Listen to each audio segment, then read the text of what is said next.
लगता है सारे घर वाले खा पी के सो गए हैं। चलो जिब्रान साहब तुम भी सो जाओ। जाओ। यस। कहां से आ रहे हो? और ये वक्त है घर आने का? वो एक्चुअली दोस्तों ने जबरदस्ती रोक लिया था। मैं तो कह रहा था मुझे घर जाने दो, लेकिन रमी खेलने के लिए या तंबोला खेलने के लिए? क्या? नहीं, मुझे तो पता भी नहीं है कि कैसे खेलते हैं कार्ड्स। आई डोंट नो कि उसमें कोई क्वीन होती है, कोई किंग होता है। नहीं, आई डोंट नो। बस बस बस, पता चल गया कि तुम्हारी कितनी नॉलेज है कार्ड्स के हवाले से। मतलब आप भी जवानी में। Shut up. तुम्हें जरा भी एहसास नहीं कि सारा घर डिनर पे तुम्हारा इंतजार कर रहा था? क्या मतलब डिनर सारा घर? हाँ, आज तुम्हारी बड़ी बहन फायजा की सालगिरह है। Oh no. ओह नो कहने के बजाय जाकर फ्रेश होकर आओ। सब इंतजार कर रहे हैं केक काटने के लिए। क्या आप लोगों ने खाना नहीं खाया? नालायक, केक नहीं कटेगा तो खाना कैसे खा सकते हैं? कांटा छुरी से। और फजूल की कॉमेडी करने की जरूरत नहीं है मेरे साथ।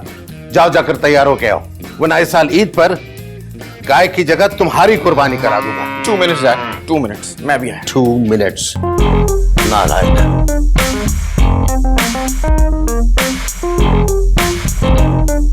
हाँ रिचा बोलो। हाँ, मैं ही पूछ रही थी, तुम घर पहुंच गए? डैड ने कुछ कहा तो नहीं? अरे यार जान बच गई मेरी। डैड ने तो तकरीबन मुझे पकड़ ही लिया था, बड़ी मुश्किल से जान छुड़ाई था। अब वैसे आज फायजा बाजी की बर्थडे है। तो तुमने मुझे क्यों नहीं बताया? कम से कम मुझे बता दे, मैं कोई गिफ्ट भेज देती। मोहन के लिए वो गिफ्ट ही भेज देती। क्यों तुम कोई गिफ्ट भेजती भाई? तुम कोई उनकी पप्पो की लड़की हो? कोई नहीं जानता तुम्हें अभी इस घर में। तो तुम्हारी गलती है ना, तो तुमने किसी को नहीं बताया। हाँ क्यों नहीं, मैं सबको बता देता हूँ तुम्हारे बारे में, ताकि डैड मुझे मारें और घर से निकाल दें। हाँ हाँ, लेकिन अब तो तुम्हें बताना पड़ेगा क्योंकि तुम खाना खा के जो गए हो। इसीलिए तो मैं मना कर रहा था कि मैं डिनर नहीं करूंगा, लेकिन तुम मुझे जबरदस्ती खाने पे लेकर गए। अच्छा, इसमें परेशान होने वाली कौन सी बात है? तुमने मेरी बात गौर से नहीं सुनी। मैंने तुमसे कहा ना कि आज फायजा बाजी की बर्थडे है और उन्होंने बहुत सारे खाने बनाए होंगे और डैड मुझे सब कुछ खिलाएंगे। मतलब आज तुम्हें डबल खाना ही पड़ेगा, है ना? यस, साथ में क्रीम वाला केक भी। तुम ऐसे आ रही मुझे सब खाना पड़ेगा दोबारा। मैं इसीलिए हंस रही हूँ क्योंकि अब तुम सारी रात वोमिटिंग करते रहोगे। चलो मैं तुम्हें सुबह फोन करती हूँ। बाय। चलो ओके बाय। क्या कहा? अच्छा अच्छा भाईजान, केक इंसाफ मांग रहा है। Don't touch it. यू टिकटिकी बांधकर केक को देखना छोड़ दो। अरे भाई साहब, बहुत कोशिश करता हूँ कि केक की तरफ ना देखूं, लेकिन अल्लाह जाने इसमें ऐसी क्या कशिश है कि ये मेरी नजरों को घेर घार के फिर इसी तरफ ले आता है। मामू, ये सारी गलती जिब्रान की है जो अभी तक नहीं आया। देखो बच्चे, जब नौजवान देर से घर आने लगे तो समझो कि उनकी शादी का वक्त हुआ चाहता है। लेकिन मामू, आप तो घर से बाहर नहीं जाते। भाई क्योंकि मेरी जवानी निकल चुकी और शादी का वक्त भी। अरे भाई साहब, शुभ शुभ बोले, अच्छा बोले, कमाल कर रहे हैं आप। मेरे पास वक्त ही वक्त है। आप जब भी चाहें भाईजान, आप मेरी शादी करवा सकते हैं। अस्सलाम वालेकुम फायजा बाजी। Happy birthday to you, happy birthday to you. कहाँ रह गए थे जिब्रान भाई? कब से कॉल कर रही हूँ, फोन क्यों नहीं उठा रहे थे? अरे भाई, फोन इसलिए नहीं उठा रहे होंगे कि इनके हाथ फारिग नहीं होंगे तस्बीह करने से, कार्ड्स खेलने में और आवारा दोस्तों के साथ गपशप में वक्त बर्बाद करने में। बिल्कुल वैसे ही जैसे आप मामू के साथ सारा दिन चेस खेलते रहते। बेवकूफ, चेस माइंड गेम है, जहन तेज होता है। मगर हैरत अंगेज तौर पे देखिए कि जीत फिर भी मैं ही जाता हूँ। ओफ, अगर आप लोगों की इजाजत हो तो क्या मैं अपना बर्थडे केक काट सकती हूँ? हाँ बिल्कुल काटो काटो, बल्कि खिलाओ भी। हाँ हाँ बेटा, केक काटो। वैसे भी खर्चा बहुत हो चुका है। इसे तो जलाएं। ये हटा ही दो, इससे कपड़े जल जाएंगे।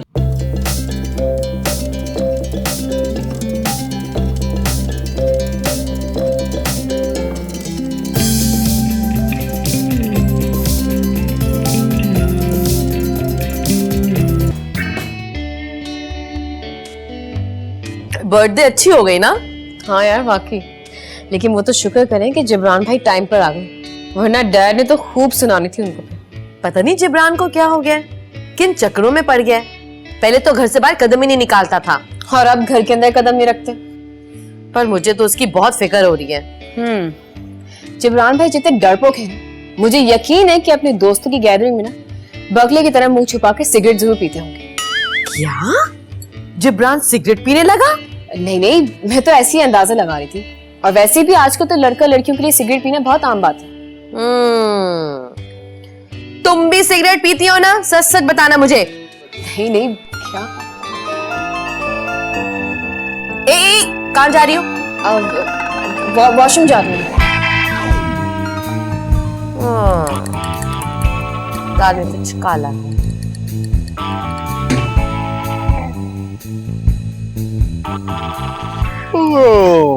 आखिर कब तक हम इस तरह मिलते रहेंगे? क्यों?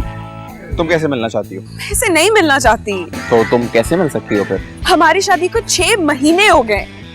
बस कर पगली, अब क्या अभी से बच्चे की फिक्र करनी शुरू कर दी? रुलाओगी क्या? हो जाएगा, परेशान ना हो। ओह माय गॉड, जबरान मैं तुमसे कुछ पूछ रही हूँ। लेकिन अब तक तो तुमने कुछ पूछा ही नहीं है। तुम कब अपने डैडी से बात करोगे? आज अभी घर जाकर। तुम वाकई उनसे बात करोगे? हाँ, तो मैं तो उनसे रोज बात करता हूँ। हमारी शादी की बात कब करोगे? मुझे गोली खानी है। सर दर्द की? वो तो मैं लेकर ही नहीं आई। अरे मेरे बाप की बंदूक की गोली। हाय जबरान, तुम क्यों मरना चाहते हो? क्या मैं इतनी बुरी हूँ? ये मैंने कब कहा? लेकिन कभी तुमने मेरी अच्छाई भी तो नहीं की। रिजा, मैं तुमसे कह रहा हूँ कि अगर मैंने अपने डैड से शादी की बात की तो वो मुझे गोली मार देंगे। हाँ तो इस उम्र में शादी कौन करता है? क्या कह रही हो? वैसे इसमें कोई बुराई नहीं है। कुछ फैमिलीज ऐसी भी हैं जहाँ बड़ी उम्र में शादी हो जाती है। क्या हो रहा है तुम्हें? तो हमेशा ही ऐसा होता है। क्या होता है? जब भी मैं तुमसे कहती हूँ कि तुम अपने डैड से बात करो तब तुम बहकी बहकी बातें क्यों करते हो? लेकिन बहकी बहकी बातें तो आज तुम कर रही हो। तुम मुझे गुस्सा दिला रहे हो। नहीं बेबी, मैं तो तुम्हें आइसक्रीम दिलाने लाया था। मुझे तुम्हारी आइसक्रीम नहीं खानी क्योंकि मैं जा रही हूँ। कहाँ आइसक्रीम लेने जा रही हो? नहीं, घर। किसके? मेरे अपने। हाँ ठीक है, वहाँ तुम जा सकते। I hate you। ओए, अच्छा चलो एटलीस्ट घर पहुंच के मुझे बता देना कि तुम खैरियत से घर पहुंच गई हो।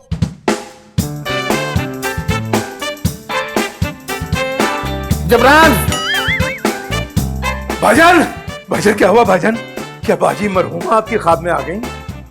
जबरान, जिब्रान तो खैरियत से है, माशाल्लाह हट्टा कट्टा घूम रहा है। अभी 3 पराठे खाए उसने थोड़ी देर पहले। मैंने ख्वाब में जबरान का निकाह होते हुए देखा है। अल्लाह आपको मुबारक कर दे। आपको मुबारक हो भाईजान, ये तो बहुत अच्छा ख्वाब आपने देख लिया। बस अब आप ना उसकी शादी की तैयारी करें। किससे? अरे भाईजान, इस भरी दुनिया में कोई तो बदकिस्मत ऐसे, मेरा मतलब है खुशकिस्मत ऐसी होगी जो इसकी दुल्हन बन जाए। जब तक फायजा का रिश्ता नहीं हो जाता मैं जबरान की शादी का सोच भी नहीं सकता। अरे भाईजान, कैसा मुश्किल काम आपने अपने जिम्मे ले लिया। सोचना आप पर वैसे भी भारी पड़ता है। ये काम मेरे लिए छोड़िए, यूं चुटकियों में सोच लूंगा मैं। बस आप शादी की तैयारी करें बस। हरगिज़ नहीं।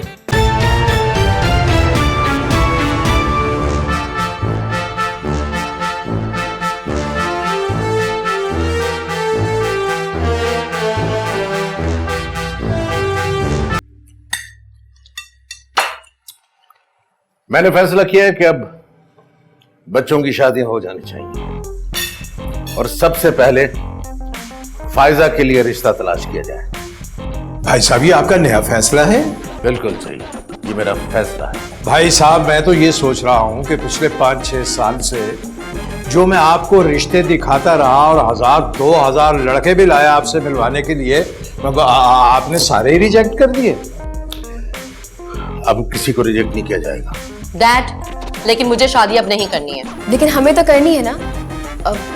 मेरा मतलब है कि फायजा बाजी की शादी होना बहुत जरूरी है। हाँ बिल्कुल ठीक कह रही है, बिल्कुल ठीक कह रही है। ये आपकी शादी बहुत जरूरी है और आपकी शादी होगी तो फिर हमारी शादी होगी ना। सबसे पहले शादी फायजा की होगी, वरना किसी की नहीं होगी। भाई साहब, आप खाना तो खाते जाइए। आप तो जज की तरह फैसला सुना के ऑर्डर करके उठ गए। मैं जरा जज्बाती हो गया था। खैर कोई बात नहीं, बिस्मिल्लाह पढ़ लीजिएगा। हाँ, खाना निकाल रहा हूं और खाऊंगा भी, क्योंकि खर्चा तो हो ही गया है। भाईजान बिल्कुल सही कह रहे हैं आप, मगर भाईजान जो आपका रोब और दबदबा है, मुझे तो हर वक्त ये खतरा पड़ा रहता है कि खाना कहीं खौफ से ही फौत ना हो जाए। शिगुफ्तगी है।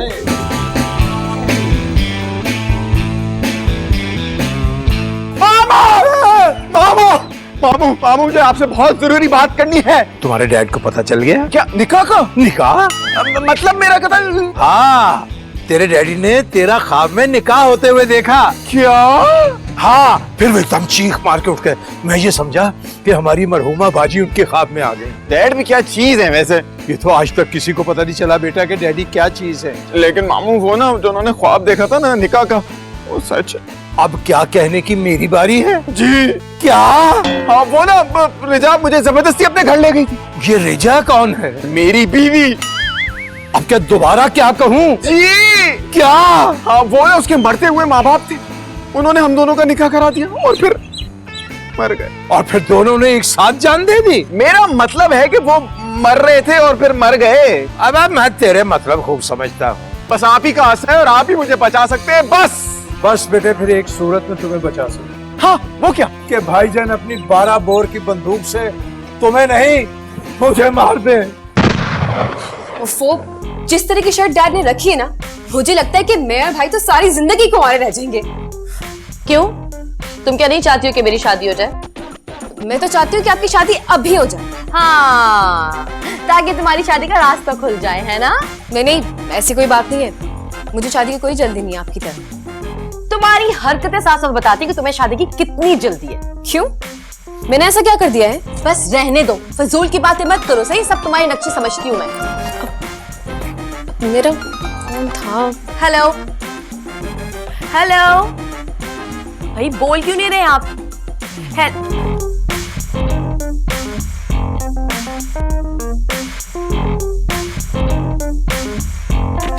ये हनी कौन है? हाँ, मेरी दोस्त है हनी। ये क्या नाम है? दरअसल उसका नाम हानिया है, तो हम उसे प्यार से हनी कहते हैं। अच्छा, इतनी प्यारी दोस्त है तुम्हारी और तुमने मुझसे आज तक नहीं मिलवाया? मिलवा दूंगी। आप जब कहेंगी मिलवा दूंगी आपको मैं। लेट्स सी, देखते हैं कब मिलवाती हो। ठीक है, फिर फोन आ जाएगा, ले जाओ। हाँ, मैं बात करती हूँ। क्या पड़ गई थी इसे फोन करके। डैड को बताऊंगी सारी बातें, इसके लक्षण ठीक नहीं लग रहे मुझे। अरे मामू कोई तो तरकीब बताएं, कोई तो हल होगा। तेरे मामू के पास बहुत सी तरकीबें हैं। तो बताएं ना मामू। सबसे आसान तरकीब मैं गोश गुजार करता हूँ। देखो, अगर भाईजान तुम्हें अपनी 12 बोर की बंदूक से नहीं मारते, तो फिर उन्हीं की 9mm बंदूक से मैं तुम्हें मार दूंगा, खस कम जहां पाक। मामू वरना तो भाईजान का एक ही मुक्का तुम्हें हमारी हमशीरा मरहुमा के पास पहुंचाने के लिए काफी है। डैड मुझे मार के ना बच नहीं सकेंगे, जेल तो उन्हें भी जाना पड़ेगा। फिर तो बेटे एक ही हल बचता है, ये भी बड़ा आसान है कि तुम चुपके से खुदकुशी कर लो। मामू मैं घर से क्यों ना भाग जाऊं? रिजा और मैं हंसी खुशी जिंदगी गुजारेंगे अकेले। तुमने इस सदी की सबसे घटिया बात कर दी। अब लड़कियां भागा करती हैं घर से, लड़के नहीं। तो मामू कुछ तो हल होगा यार, बताएं यार। भाई अगर रिजा भाईजान को पसंद आ जाए तो बात बन सकती है। तो इसके लिए रिजा को डैड से मिलवाना पड़ेगा। ये तो करना होगा। और ये कैसे होगा? और डैड को अगर रिजा पसंद ना आई तो फिर आसान है, वही 12 बोर की गोली या फिर 9mm। अरे मामू यार कोई तो हल निकालें यार, आप कर सकते हैं, मुझे पता है। मैं मुलाजिम हूं तुम्हारा। मुलाजिम? एक मिनट, मुलाजिम? डैड, जी बेटा। मुझे ना आपसे एक बात करनी है। हाँ कहो, क्या बात है? कि आयशा की हरकतें कुछ मशकूक लग रही है मुझे। क्यों, क्या हुआ? जैसे ही फोन आता है तो वो फौरन वॉशरूम भाग जाती है, और अभी तो मैंने उसका फोन रिसीव किया तो आगे से कोई बोला ही नहीं। अच्छा डैड, मुझे लगता है वो कुछ छुपा रही है। देखो बेटा, तुम फिलहाल उस पर नजर रखो, बाद में कोई ऐसी बात महसूस करो तो मुझे बता देना। ठीक है डैड, मैं उस पर कड़ी नजर रखूं। शाबाश। भाई वाह, माशाल्लाह माशाल्लाह। भाई बाप बेटी में क्या चल रहा है? हमारे बीच कुछ भी नहीं चल रहा, अलबत्ता डैड आपका इंतजार कर रहे थे। अच्छा जी मौसू, आज मैंने शतरंज की चालें एडवांस में सोच रखी है। अरे वाह भाई वाह, ये काम तो भाईजान आप कई सालों से कर रहे हैं। मगर अजीब हैरत अंगेज वाकया है कि आखिर में फिर जीत मैं ही जाता हूँ। झूठ मत बोलो, 3 बार मैं तुम्हें हरा चुका हूँ। फिक्रा दुरुस्त कर लीजिए भाईजान, पिछले 30 सालों में आपने मुझे 3 बार हराया होगा बमुश्किल। अच्छा अब ज्यादा बातें मत बनाओ, गेम खेलो। जी गेम खेलते हैं। ओके डैड, मैं अपने कमरे में जा रही हूँ। ओके बेटा। ओके बेटा।